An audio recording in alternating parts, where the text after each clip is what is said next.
Assalamualaikum warahmatullahi wabarakatuh. Halo teman-teman, bertemu lagi dengan saya Nurul Hidayah dalam pembelajaran Bahasa Indonesia kelas 9.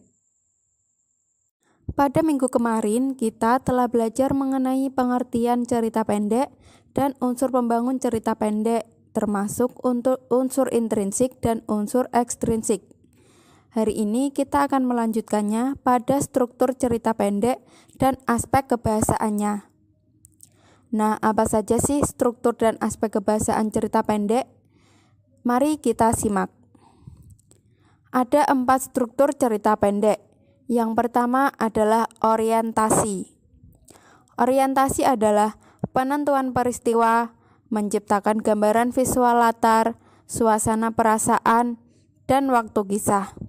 Pada orientasi ini, kita akan dikenalkan dengan karakter yang ada di dalam cerita dan juga arah menuju komplikasi. Sembari menyimak, mari kita buka buku paket kelas 9 Bahasa Indonesia. Kita akan melihat contohnya pada halaman 53. Orientasi ini ada pada paragraf 1 dan 2. Nah, itu adalah termasuk orientasi. Lalu struktur yang kedua yaitu rangkaian peristiwa. Rangkaian peristiwa ini bisa kita lihat pada halaman 53, yaitu paragraf yang keempat. Lalu yang ketiga yaitu komplikasi. Cerita bergerak seputar konflik atau masalah yang mempengaruhi latar waktu dan karakter. Pada komplikasi ini, tokoh utama mengarah ke solusi. Contohnya bisa kita lihat pada halaman 56, yaitu paragraf yang paling terakhir. Lalu struktur yang keempat yaitu resolusi. Resolusi adalah solusi dari masalah tersebut, yakni bagaimana pengarang mengakhiri cerita. Apabila di buku paket, kita dapat melihat contohnya yaitu pada halaman 59.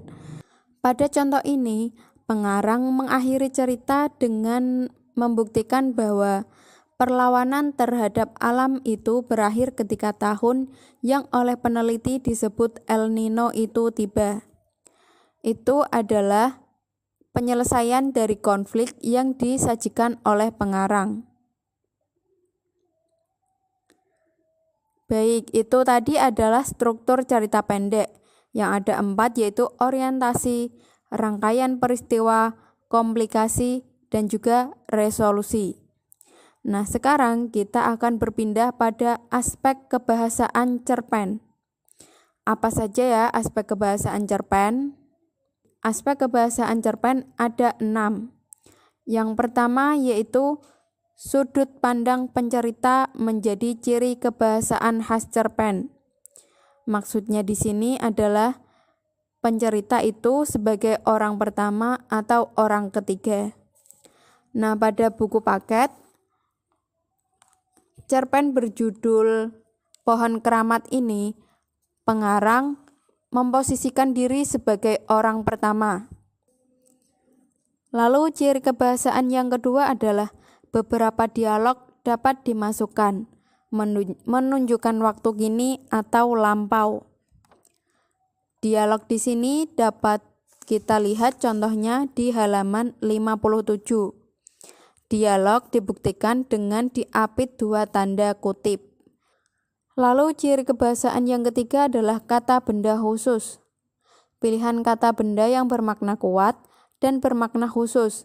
Misalnya memilih kata beringin atau terembesi dibanding pohon.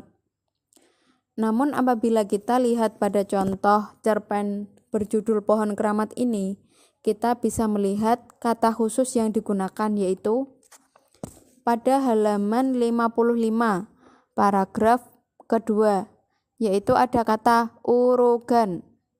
Urugan adalah tanah yang menggunung. Pengarang lebih memilih kata urugan dibanding kata tanah yang menggunung. Lalu contoh yang kedua, ada kata kesambet pada halaman 56, paragraf ketiga. Lalu ciri yang keempat yaitu uraian deskriptif yang rinci. Deskripsi yang digunakan untuk menggambarkan pengalaman, latar, dan karakter.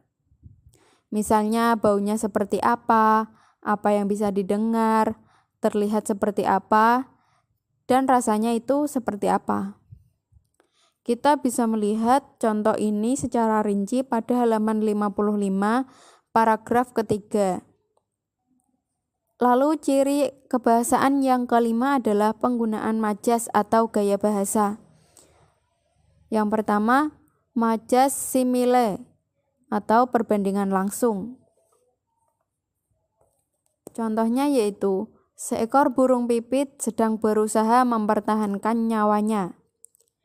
Dia terbang bagai batu lepas dari ketapel. Nah, pada majas simile ini biasanya ditandai dengan kata bagaikan, seperti, bak, umpama, layaknya, dan lain-lain. Lalu majas yang kedua yaitu metafora, perbandingan tidak langsung atau tersembunyi. Contohnya yaitu dia memiliki hati batu. Atau contoh lain, keras kepala seperti lembu. Lalu majas yang ketiga yaitu personifikasi. Majas yang mengumpamakan benda mati dianggap seperti makhluk hidup. Contohnya yaitu awan tertatih-tatih melintasi langit. Atau contoh lain, kerikil di jalan tampak pucat sedih. Nah, lalu ciri kebahasaan yang keenam adalah penggunaan pertanyaan retoris sebagai teknik melibatkan pembaca. Contohnya, ada pada kalimat, pernahkah kalian tinggal di rumah apung sebuah sungai? Kalimat retoris adalah kalimat yang tidak membutuhkan jawaban. Jadi,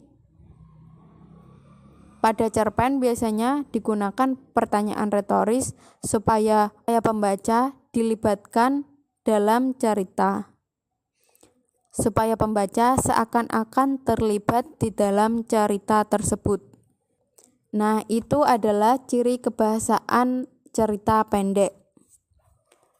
Ada 6 yaitu sudut pandang, lalu dialog, kata benda khusus, uraian deskriptif, penggunaan majas, dan penggunaan pertanyaan retoris. Nah, hari ini kita telah belajar mengenai struktur dan aspek kebahasaan cerita pendek.